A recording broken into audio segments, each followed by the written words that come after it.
124 ఏళ్ల మహిళ ఎక్కడుంది అంటూ ఆ మహిళ ఫోటోని పెట్టుకుని హైలైట్ చేశారు రాహుల్ గాంధీతో పాటుగా ఎన్డీఏ భాగస్వామ్య పక్షాలు. నేను బతికే ఉన్నాను, అంకె తేడా వేశారు, నాకు 35 ఏళ్ళు అని చెప్పి ఆ మహిళ ముందుకు వచ్చింది. తద్వారా ఆ ఓటు తప్పుది అని చాలే.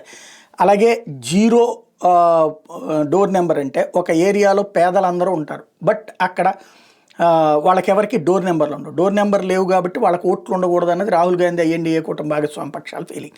బట్ అక్కడ జీరో డోర్ నెంబర్ అన్నటువంటి పేరుతో వాళ్ళకి ఓట్లు ఇవ్వడం అన్నటువంటి చేసామన్నది ఎన్నికల సంఘం చెప్పింది. అయినా సరే కాదంటే వాళ్ళు వచ్చి ఇదిగో మేమే ఓటర్లు అని చెప్పినటువంటి పరిస్థితి. ఇప్పుడు తాజాగా వచ్చేటప్పటికి రాహుల్ గాంధీ ఎవరి ఓటు అయితే తీసేశారని చెప్పారు, సుబోధ్ కుమార్ మహారత్ అనేటటువంటి ఆయన తీసేశారంటూ ఒకటి ప్రొజెక్ట్ చేసుకొస్తే పార్ట్ 10లో ఉన్నటువంటి అతని ఓటు ఆ ఏరియాని పార్ట్ 11లో పెట్టారు.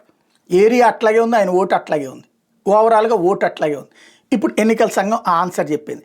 మహారాష్ట్రకి సంబంధించి ఎన్నికల సంఘం ఆన్సర్ చెప్పాక సిఎస్డిఎస్ వాళ్ళు విత్డ్రా చేసుకున్నారు. ఓవరాల్గా ఈలోపు జరగాల్సిన డ్యామేజ్ అయితే చేసేసేటటువంటిది అయితే నడుస్తుంది. నిజాలు తెలుస్తున్నా దాచేసేటటువంటి వ్యవహారం నడుస్తుంది.